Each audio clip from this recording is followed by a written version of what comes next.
भारत गौरव आचार्य श्री पुलक सागर जी गुरुदेव के प्रवचन और लेटेस्ट धार्मिक भजन व कार्यक्रम निशुल्क देखने व सुनने के लिए हमारे YouTube चैनल जीन शरणम मीडिया को आज ही सब्सक्राइब करें और सबसे पहले देखने के लिए बेल आइकन पर क्लिक जरूर करें। दिगंबर संत कभी बद्दुआ नहीं देते, वह तो दुआ ही देते हैं। लेकिन तुम्हारा प्रपंच ऐसा होता है कि उनकी दुआ भी तुम्हारे लिए अभिशाप बन जाया करती है, उनका आशीर्वाद भी तुम्हारे लिए अभिशाप बन जाता है। ध्यान रखना, वो नहीं देते कभी अभिशाप। सरल स्वभाव में जीने वाले। एक बात याद रखना, छल कपट करने वाला नजरों से गिरता है। ऊपर की छत से 4 मंजिल से गिर के उठ सकते हो, किसी गाड़ी से गिर के उठ सकते हो, लेकिन नजरों से गिर के आदमी जिंदगी में कभी नहीं उठा करता है। आंखों से गिरा आंसू और नजरों से गिरा व्यक्ति कभी नहीं उठा करता है। ध्यान रखें, इन छल प्रपंच से सफलता तो मिल जाएगी, लेकिन आपकी इज्जत, आपका विश्वास खत्म हो जाएगा। ध्यान रखिए, एक चोर था, कहीं से घोड़ी चुरा लाया। अब घोड़ी तो चुरा लाया, अब चोरी की घोड़ी कब तक घर में रखे? छोटी सी चीज भी नहीं कि छिपा के रख दे। पत्नी ने कहा घोड़ी तो अच्छी है, ऐसा करो इसे मेले में बेच जाओ, पैसा आएगा, घर चलेगा, घोड़ी तो फंसवा देगी किसी दिन। जैसे ही गया घोड़ी लेकर मेला में बेचने, अब चोरी का माल मेले के एक तरफ एकांत में बैठा। कई घोड़ी खरीदने वाले आए, उन्होंने कहा घोड़ी कितने में बेचोगे? अरे बोले ले जाओ, बहुत अच्छी घोड़ी है। एक ने कहा कितने में देगा? बोले 500 रुपए में। अरे एक घोड़ी लेने वाले ने कहा पागल, 50,000 का माल 500 में दे रहा, अब क्या करे चोरी का माल? वो तो औने पौने दाम में बिकेगा ही बिकेगा। अरे बोले 50,000 दूंगा, मुझे घोड़ी पसंद है। इतना खुश हुआ, 50,000 ये घोड़ी का? बोले ले जा भाई साहब, 50,000 में देता। लेकिन बोले एक बात याद रख। बोले क्या? बोले पहले मैं चेक करूंगा 500 में दे रहा है, गड़बड़ तो नहीं है कहीं। 3 चक्कर लगाऊंगा मेले के, उसके बाद आकर तुझे पैसा दूंगा। का चोर को कि ले हुक्का पकड़, मैं घोड़ी से चक्कर लगा के आता हूं। हुक्का दिया, मुल्ला ने हुक्का लिया और खरीदने वाला घोड़ी पर बैठा, एड़ लगाई, घोड़ी भागी तूफान की तरह। कहते हैं 9 बजे की भागी, शाम को 9 बजे तक नहीं आई। देख रहा है कहां गई घोड़ी, पूरे मेले में खोजा, घोड़ी गायब। घर पहुंचा मुंह लटकाए, पत्नी ने कहा क्या हुआ? घोड़ी बिक गई। बोले बिक गई? तो बोले कितने में? बोले जितने में आई। समझ गए क्या? उतने में बिक गई। तो पत्नी ने कहा करम चले, तेरे हाथ क्या लगा? बोले हुक्का लगा है तो गुड़गुड़ा रहा, घोड़ी तो चली गई मेरे हाथ से। ध्यान रखिए, छल, सरलता, सहज। एक मैंने कहानी पढ़ी थी अपने बचपन में, आपने भी पढ़ी होगी, बड़ी प्यारी कहानी। 5वीं 6वीं क्लास में एक बहुत बड़े संत प्रवृत्ति के व्यक्ति बाबा भारती की कहानी पढ़ी होगी। उनके पास एक सुल्तान नाम का घोड़ा था, बहुत अच्छा घोड़ा था। सुल्तान के बड़े चर्चे थे पूरे दुनिया में। एक दिन बाबा भारती के सुल्तान घोड़े पर डाकू खड़क सिंह का मन आ गया, यही नाम थे कहानी में, मुझे याद है। डाकू खड़क सिंह का नाम। डाकू खड़क सिंह ने जैसे ही देखा सुल्तान पे नजर पड़ी, डाकू ने कहा ये बाबा क्या करेगा इस घोड़े का? ये घोड़ा मुझे लेना चाहिए। लेकिन बाबा ऐसे तो घोड़ा देगा नहीं। सुल्तान बड़ा वफादार घोड़ा है, यह मेरे कब्जे में आ जाए तो सारी दुनिया की दौलत मेरे हाथ में आ जाएगी। बिजली की चमक की तरह भागता है, इशारों पे काम करता है, सुल्तान जैसा कोई घोड़ा नहीं। क्या करूं, कैसे हासिल करूं? उसके मन में आया कि बाबा भारती संत प्रवृत्ति के आदमी। एक बात ध्यान रखना अजमेर वालों, धर्म के साथ जितना अधर्म किया जाता है उतना अधर्म के साथ अधर्म नहीं किया जा सकता है। सारी दुनिया धर्म के साथ अधर्म करती है। दया प्रवृत्ति होगी, रोज चलेंगे, तुम्हें करुणा होगी, धोखे मिलेंगे, लेकिन फिर भी सत्पुरुष अपनी सच्चाई का मार्ग कभी चौड़ा नहीं करते हैं। हम संत भी हैं, बड़े उलाहने सहते हैं, बड़े ताने मिलते हैं, ये तो ऐसे महाराज, ये तो वैसे महाराज, ये तो पैसे वालों के महाराज, ये तो मॉडर्न महाराज, ये तो आधुनिक महाराज। कोई बात नहीं, काय का कैसे, यहां मुझे थोड़ी खुशी है, एक ही चौका लगवा रहा हूं ना। जहां 4 लगते तो कहते हाँ ये तो पैसे वाले के महाराज, मेरे यहाँ काय को आएंगे। मैंने संदीप से कहा लफड़ा खत्म कर, 2 रोटी खाना, 4 ताने कौन सुनेगा। ध्यान रखना, सीधे जाओ, पैसे वाला हो गरीब हो, जाना तो वहीं अपना प्रीति भोज अच्छा है। काय को 1 घंटे हम भी परेशान हो, तुम भी हो, नहीं आए फिर हम गाली खाएं। सुबह से बनाओ, दिन भर पछताओ, लगे हैं मेहनत कर रहे, महाराज नहीं आए। वो किसी के यहाँ चले, हमें तो मालूम था वहीं जाओगे। जब तुझे मालूम था तो रामलाल पड़गा काय के लिए रहा था तुझे? बड़े एक गिलास 1000 रिस्क है हमारे साथ। बच्चों का खेल नहीं, एक गिलास में ताने मिलते हैं सुनने को, लेकिन सत्पुरुष इन सब से कभी अपने रास्ते को बदलते नहीं है, वही सफलता पाते हैं। कुछ तो लोग कहेंगे, लोगों का काम है कहना। ध्यान रखिए, ये तो अच्छा करो तो कहेंगे, बुरा करो तो कहेंगे, ये बाज नहीं आएंगे कहने से। ध्यान रखना, बर्तन के मुंह पे ढक्कन होता है, आदमी के मुंह पे कुछ नहीं होता। ध्यान रखना, उसमें ढक्कन कैसे रखो, विचार करो। बोलते रहेंगे, बोलने दो। बाबा भारती संत प्रवृत्ति का आदमी, धर्म के साथ अधर्म किया जाता है। डाकू खड़क सिंह ने कहा कि बड़े करुणा वाले, दया वाले हैं। रोज से मालूम था बाबा भारती जंगल के रास्ते से शहर में जाते हैं। एक चौराहे पर अपाहिज का रूप बनाया, भिखारी का, खड़ा हो गया, बैठ गया। जैसे बाबा का घोड़ा, बाबा निकले, बाबा भारती से कहा, त्राहिमाम मेरी रक्षा करो, मेरी दया करो, मैं अपाहिज हूं, मैं चल नहीं सकता। बाबा इस घोड़े पर मुझे बिठा के सड़क पार करा दो, जंगल से बाहर निकाल दो। बाबा भारती को अपाहिज को देखकर दया आई। संत हृदय ही तो दया करेगा ना। संत हृदय नवनीत समाना। संत कितना भी नाराज हो जाए, कितना भी क्रोधित हो जाए, कितना भी रुष्ट हो जाए, मगर संत हृदय नवनीत समाना। मक्खन जम जाता है, लेकिन थोड़ी सी आंच मिल जाए तो पिघलना प्रारंभ कर दिया करता है। संत का हृदय चट्टान का हृदय नहीं होता है।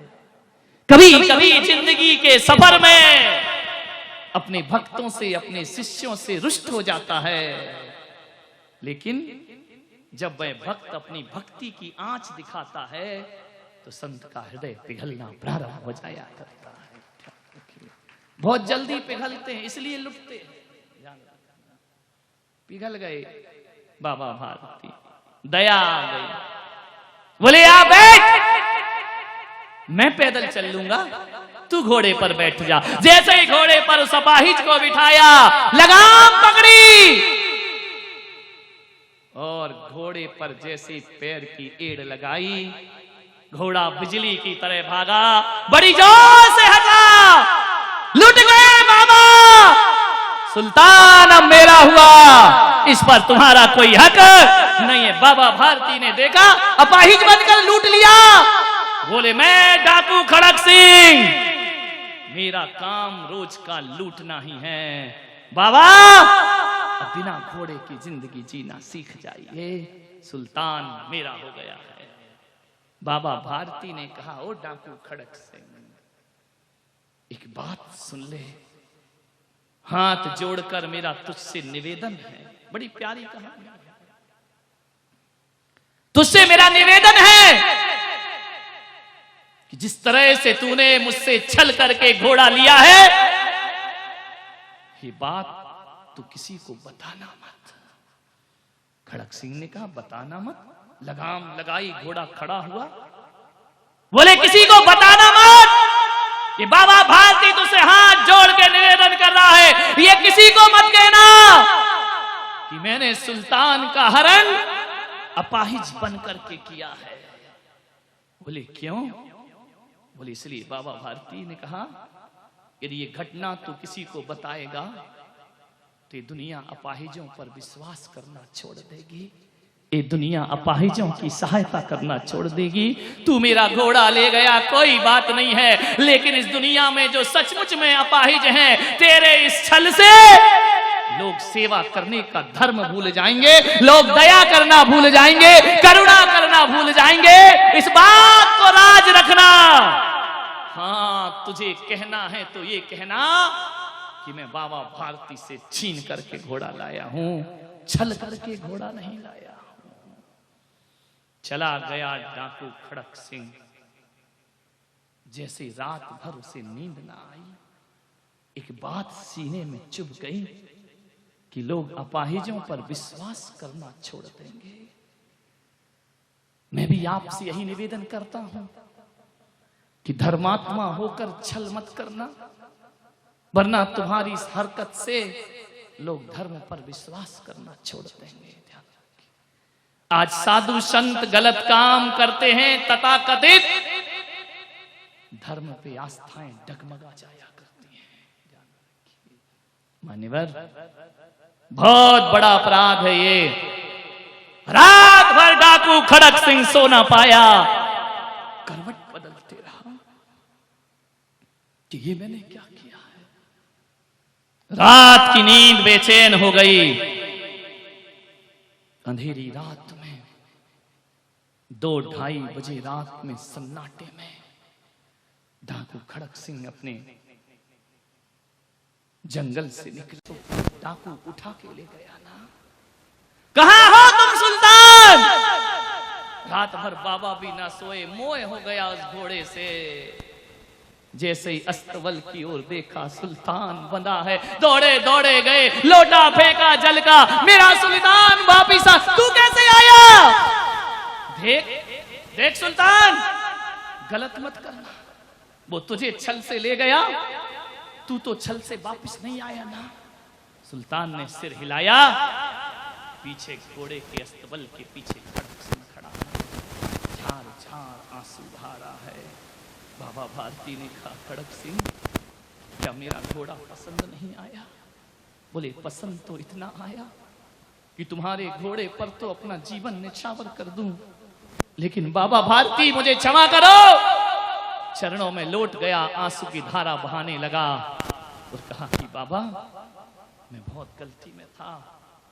आपने कहा कि दुनिया अपाहिजों पर विश्वास न करेगी, मैं खड़क सिंह इतना बड़ा अधर्म नहीं कर सकता हूं, आपका घोड़ा आपको वापस करता हूं। बाबा भारती ने कहा डाकू खड़क सिंह, डाकू होकर भी संतों जैसा हृदय लेकर के अपने जीवन में जी सकते हैं। यह उत्तम आर्जव धर्म है, हृदय निष्कपटता से भरे। कितना भी बड़ा धार्मिक क्यों ना हो, कितना भी बड़ा पापी क्यों ना हो, उसके हृदय में धर्म। लोग कहते हैं रावण बहुत बड़ा पापी था, लोग कहते हैं दुर्योधन पापी था, इनके कृत्य नरक ले जाने वाले हैं। लेकिन एक बात और याद रखना, रावण कितना भी बड़ा पापी क्यों ना हो, लेकिन उसके हृदय में धर्म। रावण से जब पूछा गया कि बताओ लंकेश, तुम्हारी मृत्यु का क्षण है, जरा बताइए कौन जीता कौन हारा। रावण ने कहा राम जीत कर भी हार गए और रावण हार कर भी जीत गया। ये धर्म था उसके हृदय। बोले क्या मतलब? रामायण कहती है कि रावण ने कहा मैंने अपने जीते जी राम को लंका में पैर नहीं रखने दिया और मैं राम के जीते जी उनके बैकुंठ में पैर रखने जा रहा हूं। कौन जीता कौन हारा? मैं ही जीता हूं। रावण ने कहा यदि मैं सीता वापस लौटा देता तो राम ये तीर मेरे सीने में कभी ना मारते, और राम का तीर ना लगे तो रावण का उद्धार कैसे होगा? इतनी आस्था, इतना हृदय। राम एक बात याद रखना, जब तुम दुनिया से जाओगे तो तुम्हारे सामने कोई राम ना होगा, और आज मैं दुनिया से जा रहा हूं, मेरे सामने राम खड़े हुए हैं, मैं हार कर भी जीत। रावण कितना भी बड़ा पापी हो, हृदय में धर्म को स्थान देता है, और यही वजह है अजमेर वालों, ऐसा धर्म को स्थान देने वाला नराधम व्यक्ति भी जिसके हृदय में धर्म होता है, आने वाले समय में जैनों का तीर्थंकर बन करके खड़ा हो जाया करता है। ध्यान रखिए। आप संसार में जिए, परिवार में जिए, घर में जिए, रिश्तों में जिए, व्यापार में जिए, धर्म को स्थान जरूर है। बिना धर्म के इंसान तेरी मुक्ति होने वाली नहीं है। 10 दिन की शिविर की साधना, सीने में करुणा ना हो, सीने में दया ना हो, सीने में क्षमा ना हो, तो व्यर्थ है ये सब, इससे कुछ होने वाला नहीं है। करुणा में हृदय रखिए, अन्यायी को सजा दीजिए, दंड दीजिए, लेकिन सीने में दया होना चाहिए। मान्यवर, प्रतिशोध की ज्वालाओं में मत झुलसो, 10 लक्षण धर्म की आराधना करो अपने जीवन में, बहुत कुछ प्राप्त होगा। मान्यवर, बिल्कुल सरलता अपने जीवन में अर्जित करने का प्रयास करिए। राष्ट्रपति अमेरिका के हुए रूजवेल्ट 80 अपने राष्ट्रपति के पद पर सुशोभित, 80 साल की महिला उनसे मिलने आई, परमिशन मांगी कि महामहिम राष्ट्रपति महोदया, मैं 80 साल की बुढ़िया एक गुहार लेकर आई हूं तुम्हारे राष्ट्रपति भवन। संदेश पहुंचा, राष्ट्रपति महोदया ने पूछा कि कौन है दरवाजे पर? बोले 80 साल की बुढ़िया है, आपसे मिलना चाहते हैं। राष्ट्रपति महोदया ने, देखो विदेशी लोग, फिरंगी लोग, उन्होंने अपने सेवकों से कहा उन बूढ़ी मां से कहो वहीं रहे, मैं आकर उनसे मिलती हूं। आकर मिलती हूं? बोले मैं आके मिलूंगी। वो नहीं आए मेरे पास। बोले आप राष्ट्रपति हैं, आप कैसे मिलेंगे? बोले नहीं, मैं राष्ट्रपति भले हूं, लेकिन इतना जानती हो कि मेरी उम्र 60 साल है, उनकी उम्र 80 साल है। राष्ट्रपति पद की कीमत नहीं होती है, वो मेरे से 20 साल बड़े हैं, वो मुझसे मिलने नहीं बल्कि मैं उनसे मिलने जाऊंगा। ये होता है उत्तम आर्जव धर्म।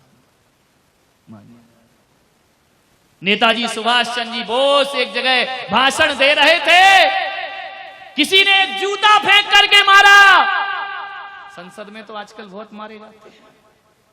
एक जूता फेंक कर मारा, नेताजी को लगा नहीं, उनके डाइस पर आकर रुक गया। नेताजी ने जूता उठाया और कहा किसने फेंका ये जूता? सन्नाटा पूरी सभा में, किसने फेंका ये जूता? लोगों ने कहा पकड़ा गया तो फांसी पे चढ़ेगा। मुझे बता दीजिए जूता किसने फेंका? कोई बोलने को तैयार नहीं। नेताजी ने कहा जिसने भी फेंका घबराओ मत, का काम है समझकर जीने का प्रयास करो। आने वाले 7-8 दिनों में तुम्हारा जीवन अपने आप बदल जाए।